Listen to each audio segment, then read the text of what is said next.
Hello, beautiful humans. I am here to talk about the new paradigm. So, as you know, I am the new paradigm, and I'm building the new paradigm, and the new paradigm lives in your heart. And I'm going to talk about some of the values of the new paradigm, and then I'm going to put it in a historical context for you, a prophetic historical context, okay? So, some of the values of the new paradigm are sovereignty. So, what does that mean? That means that for the last thousands of years, we have been systematically trained to look to a higher power to tell us what's right for us. But in the new paradigm, we will be more in touch with our inner knowing than ever, and we will know what's right for us. And what's right for me might be different than what's right for you, but we will have the ability to heal our own bodies based off of listening to what's right for us. We will know how we want to dress or express ourselves. We won't even need prescribed fashion, right? Oh, this is the pants style of the decade. No, we will just be able to wear whatever the hell we want because we're so in touch with our inner compass and we dress however we want, and or we know what herbs to take or what medicine to take to heal ourselves or what exercises we need to do. We know if milk is right for our body type or if we should be vegan. So sovereignty is trusting yourself. It's about not going to some doctor to tell you if you're going to live longer or not. No, it's like you look inside of yourself and you say, what did I come here to do and what tools do I have available to me based off of my own unique vibrational signature. So sovereignty is resourcing from within, finding answers from within. Of course, we're all interconnected, and we will be another theme of the new paradigm is the win-win-win. So what does that mean? So first we start off, we're sovereign. We're all in touch with our own inner knowing. Some may be vegan, some may be not. Some may prefer this kind of herbal remedy. Some may prefer this other kind of thing, right? You know, it's like Pilates or Tai Chi, whatever. It's all good. So, but then the win-win-win. So as sovereign beings, we will then be interacting in mutually beneficial relationships, and this includes the planet. So is it a win? So when I do my therapy sessions, my standard rate is $200, and I have a whole section on my webpage that talks about how to create win-win-win situations. So someone can propose to me an alternative payment based off of what feels truly integrous for them. And then I have the choice of accepting or rejecting that. And then as we're doing this exchange, we have to also think, how is this affecting the planet and the whole ecosystem of everything? So rather than thinking of things in terms of economy, our past system that we're leaving is based off of manufactured scarcity. And it's not sustainable because it requires consumption, consumption, consumption, consumption, consumption to keep going. It's like a headless monster that at this point in time has now destroyed itself. It's destroying itself. It's like eating itself because it can't sustain, right? So the new paradigm is more of an ecology than an economy. It's more based off of balance than excess. So in the old paradigm, it's like more better, bigger better, more better, bigger better, but this is not actually sustainable. So in the new paradigm, it's like, think like eco-luscious, like yes, let's be luscious, but yes, like Mother Earth is already luscious, okay? We don't need to be unsustainable to be luscious. I'm all about luscious, okay? Waterfalls are luscious and peaches are luscious.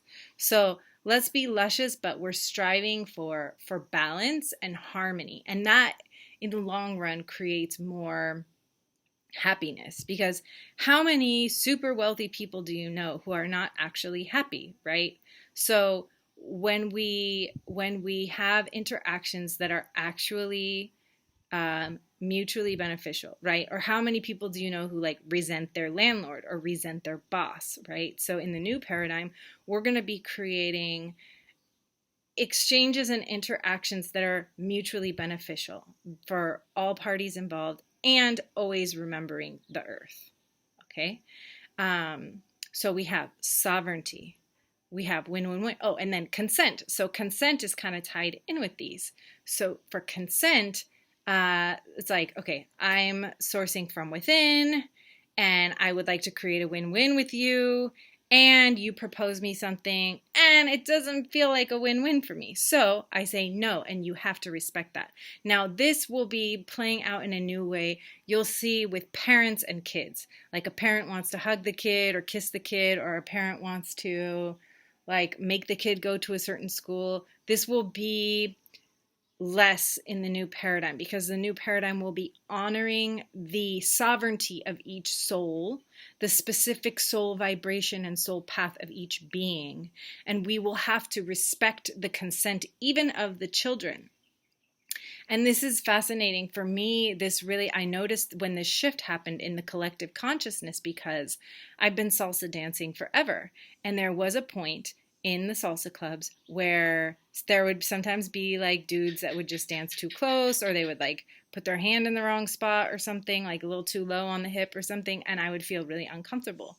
But there was a point in the collective consciousness where it was less common, less appropriate, and less culturally supported to speak up and make the man feel uncomfortable, like say, whoa, like, can we dance a little? Can we leave some room for the Holy Ghost there or something? Because this could trigger the man and he could then get his ego hurt, and then that could be really dangerous in the past for women, right? Or just bad news. But then there was a whole movement around it. And then once I had that collective consciousness awareness of it, it was brought into the public eye. Then ever since then, now if someone is like squeezing me a little too tight or like putting their hand a little too close to my butt cheek or something, I just tell them like, I feel uncomfortable. And so there's a collective, we have collectively agreed upon consent as a value. And why is this? It's like, partially, it's the astrology of it. It's what time it is. It's like the ripening of society, right? And there's a pendulum. So in the past, we were in an extreme matriarchy, and then the pendulum has swung all the way to the other side of extreme patriarchy, and now we're kind of coming back into balance. So as we're swinging back into balance, one of the results is just that there's more equality in the voices. So consent is going to be a big part of the new paradigm. The other thing is diversity. So basically now there's, in models and stuff, there's like, in the past, there would be a standard of beauty, or there would be a prescribed style of the decade. Wear these kinds of jeans for the decade, right? But in the new paradigm, the style is really wild. The style is infinite. It's like, what the hell do you want to wear today? Be as wacky as you want. Ask your inner child to dress you up. And that's you. And that's cool. And it's the diversity that is there's no model. I made a song about it. Y no hay modelo, hay diversidad.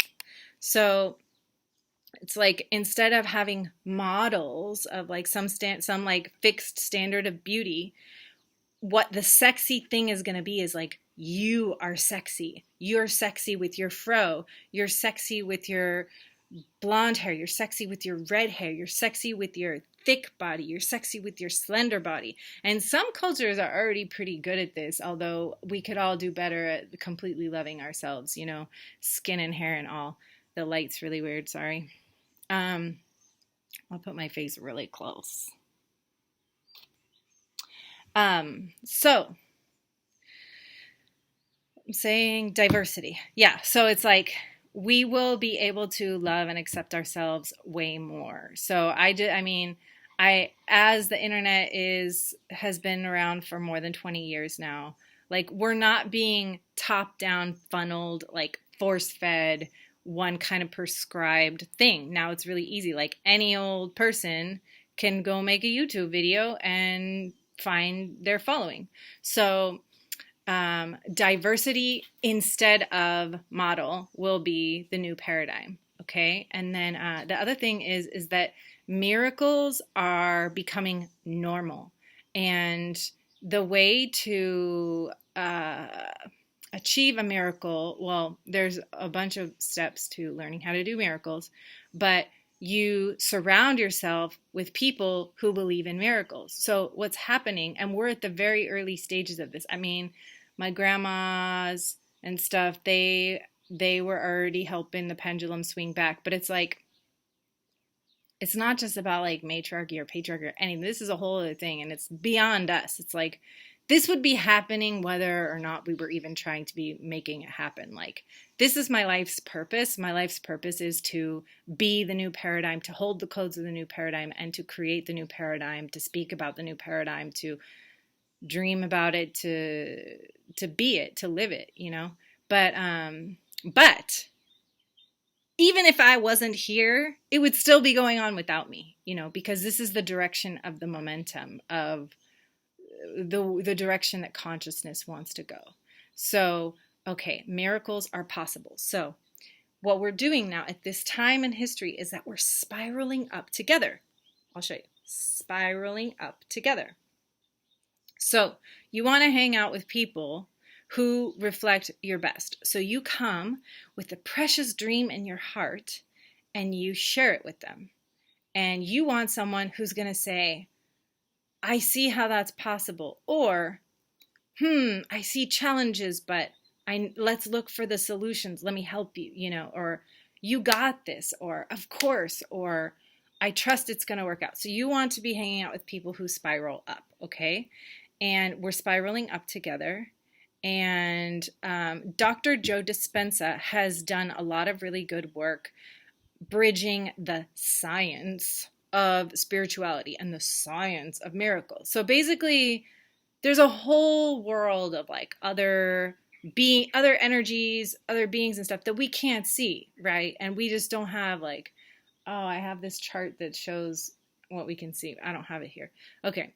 So basically, like, there's a whole spectrum of light and vibration, and what we can see is minuscule. But so if we don't know how to explain it, or if we don't even have the tools to begin to try to measure it, then we just say like, oh, it's either superstitious or religion or whatever. But like miracles and stuff, it's actually all scientific. It's just that maybe we haven't caught up with being able to learn how to measure it. But it's all real. It's all real. It's all real. So miracles are possible. You actually can learn how to master your vessel, master your body, master your breath, and I'm still learning, but I've seen miracles, I've done miracles, I've received miracles, and miracles are possible. So this will become more and more normal in the new paradigm. Oh, yeah. Okay. So here we go. This is going to be the long-winded part, but it's interesting if you're into that sort of thing. Prophecy. This is my prophecy. It's not mine. It's just I'm putting it all together for you concisely if you care to listen. So basically, we are at a stage in evolution where we are evolving. And let me explain that to you in really simple terms. So according to the Bible story, when we were in the Garden of Eden, humans were behaving rather animal-like. They didn't even know they were naked. They just would eat from the trees. So they were kind of had a more limited consciousness. They were living harmoniously, but they weren't questioning too much. They did not have the ability to be self-aware. So the eating of the special fruit is representative of the awakening of the ego, self-reflection. So a voice turns on in the head and says, "What are you doing?" This is the ego. This is the self-conscious, self-reflective ego. Okay? So that was then a stage in consciousness where there was then a period of time where humans lived at that level. So there was a period of time where they lived just in their animal selves, like, you know, not really self-conscious. And then there was a time where their egos took over, and they had this voice in their head, this like God that was like, "What are you doing? You're naked. You're bad." Ba ba ba ba ba. And this is their own self-reflection. This is, imagine like a dog who's playing fetch, and they're like obsessed with the fetch, like obnoxiously obsessed with fetch. And then one day they wake up and they're like, "Oh my God, what am I doing? I'm playing fetch. Why am I so obsessed with this ball?" So that's kind of like what happened to the humans when they supposedly ate the special fruit. Some people say that special fruit was mushrooms. I don't know. But yeah, if you do eat mushrooms, your brain will evolve, or you'll go crazy if you're not stable enough. So be careful. So anyways, so then we went through a period, yeah, where we're self-reflective. So we can grow a lot in that period, right? But in that period, that represented, what ended up happening was people created a lot of polytheistic, like lots of nature gods, lots of gods everywhere. Golden calf gods, thunder god, nature god, this god, that god, goddess, stream goddess. Okay, so this is a stage where we are speaking in our own heads and we hear the voice of God, which is true. We are an aspect of God.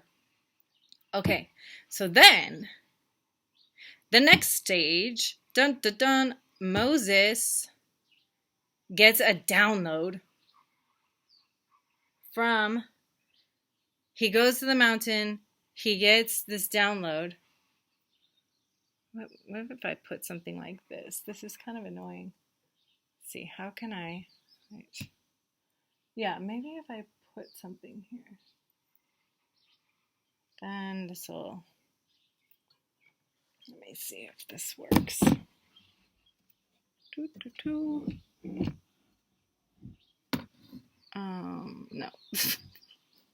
it doesn't work. Okay, it's just that the lighting, okay, maybe I'll go like this.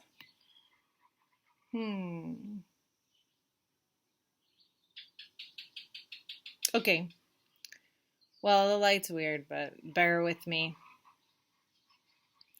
Okay, so Moses gets a download. He gets the 10 Commandments. He's like, actually, the next evolved thing for you to do, the next phase in human history is to have only one God. So this represents the beginning of the pendulum swing to patriarchy. So not that there's anything wrong with that. It just is what it is, you know? So anyways, Moses is like, there's only one God. And then he gives them a set of 10 rules that are super basic, like don't lie, don't cheat, don't steal, don't covet your neighbor's house, don't covet your neighbor's wife. Like if you do these like very, very basic things, you will be more happy. Your society will be more happy. Okay, so then was the next stage where the humans had to master that, right? And some humans still haven't mastered, like, don't covet your neighbor's wife and don't covet your neighbor's house, but this will cause them turmoil in their lives until they do. But basically, then during that period, the humans basically created a bunch of laws. As they were mastering that period of their consciousness, they got the 10 Commandments, they started to swing more towards patriarchy, towards hierarchy, towards all of that. And then they just got like really law crazy, some of them. So for example, by the time Jesus showed up on earth, the Pharisees were like super into laws, and they had all these laws, and they were really into keeping the laws. And this was the learning phase the humans were in at the time, of like how to organize chaos. How do we organize ourselves? How do we evolve as a species? How do we bring order?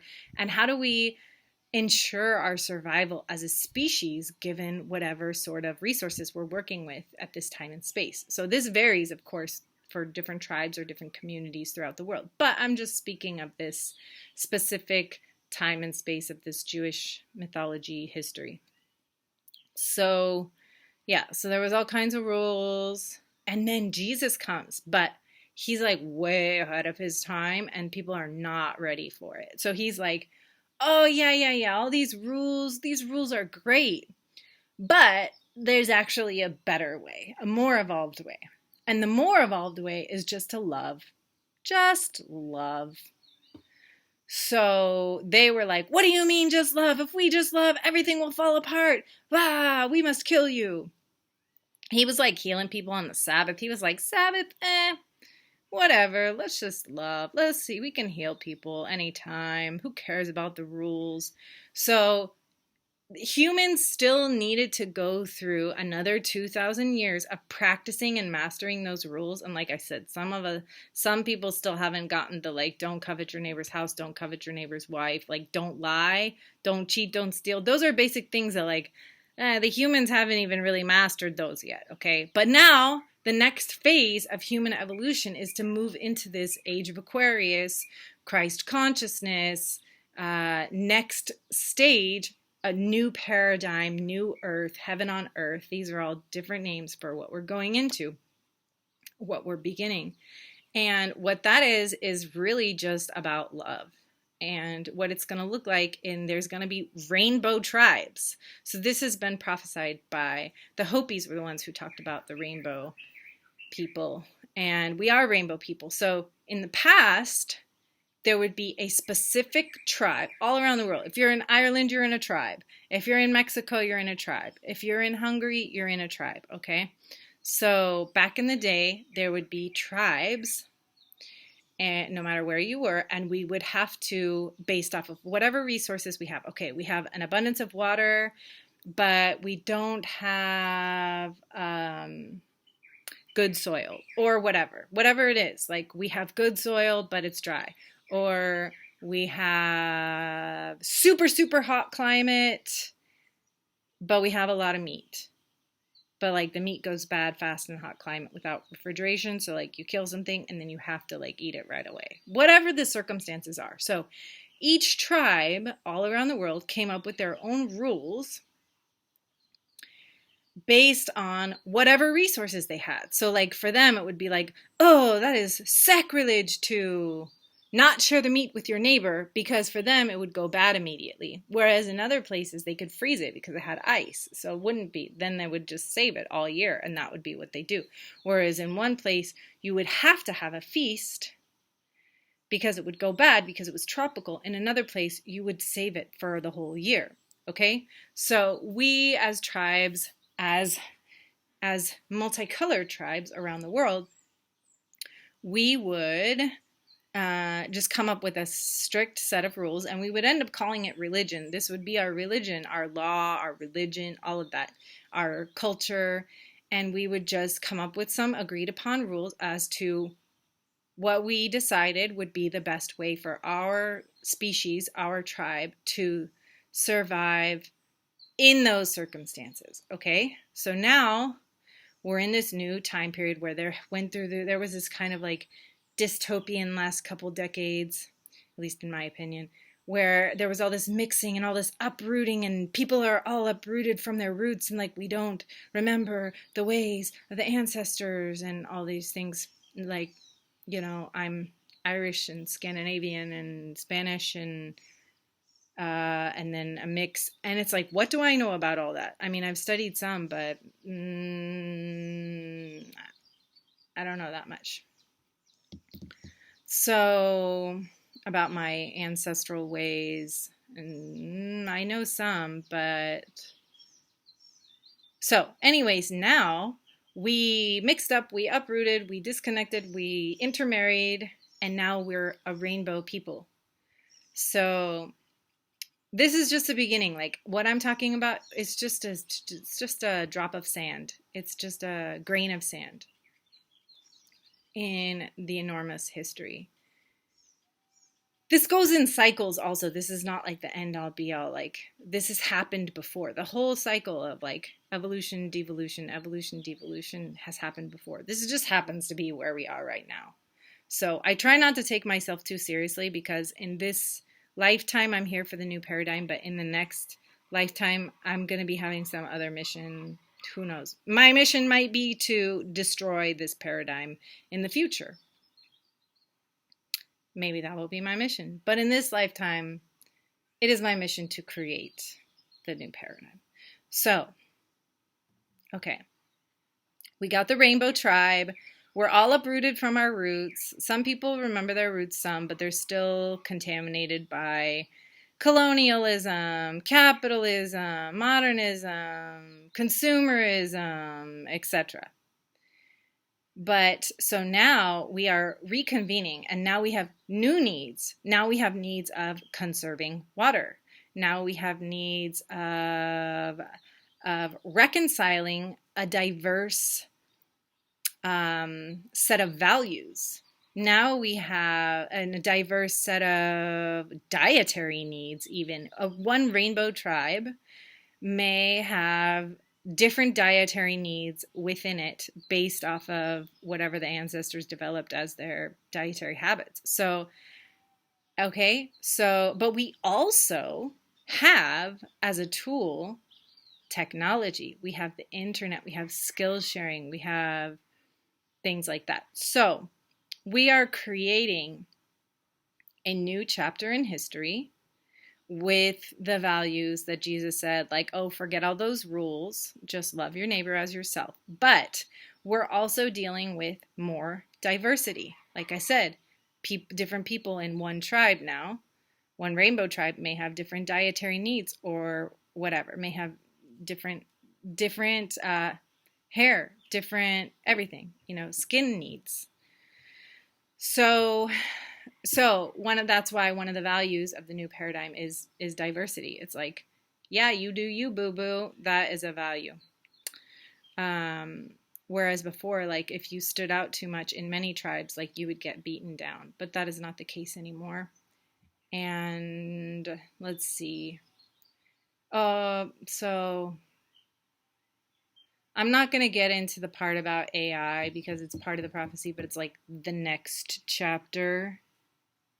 But I'm not really going to get into it. But if you want to hear about it, you can private message me, or maybe I'll make another video about it. So anyways, beautiful humans, happy paradigm creating, just be yourself, and the paradigm shift is well underway. I recommend do not cling to the Babylon that is crumbling, or you might go down with it. So just let it go, let it go, let it go, and let your heart lead the way. And we are so lucky that we are going into this new age together, because it's going to be a really fun one. And yes. Okay. Thanks for listening. Bye.